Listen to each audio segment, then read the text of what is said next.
ra'iisul wasaaraha Soomaaliya Mudane Xasan Cali Kheyre ayaa warar soo baxay waxay sheegayaan inuu iscasili doono isla markaana uu xubsiibanayo hanaanka ololihiisa doorashada ee madaxtinimada Soomaaliya sanadka 2020-2021 in dalka ay ka dhacdo la qorsheeyay. doorashada madaxweynenimada uu doonayay Xasan Cali Kheyre ka hor waxaa la sheegay in dowladda federaalka ee Soomaaliya loo dejiyay inqilaab, taasi oo dadka qaarkood ay leeyihiin haddii sida ay wax u socdaan ay siyaasad ahaan cakirnaanshiyaha sii ballaarato ay macquul tahay isku dhacyo iyo qulqulatooyin siyaasadeed oo dalka laga hadla galo. in arrintaas uu go'aan ka qaato uuna beeniyo iyada oo war-saxaafadeed uu soo saarayo.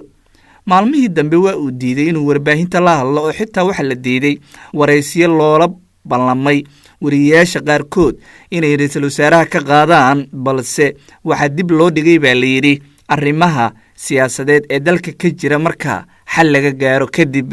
ra'iisul wasaaraha Soomaaliya Xasan Cali Kheyre ayaana la rumaysan yahay inuu yahay shakhsi saameyn siyaasadeed abuuray 2 sano iyo dhowrka bil ee xukunkan uu hayo, waxaana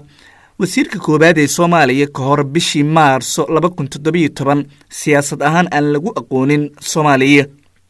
waxaas uu kasbaday taageero badan isaga oo xitaa ka shaqo badnaaday sida dadka qaarkood ay sheegaan ra'iisul wasaaruhu madaxweyne Farmaajo oo hogaamiyaha dalka ah. haddii ay dhab noqoto inuu iscasilo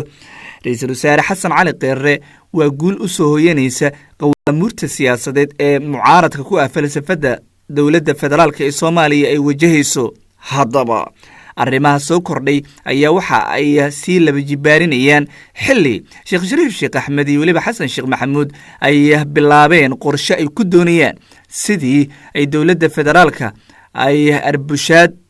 ugu sameyn lahayd dhanka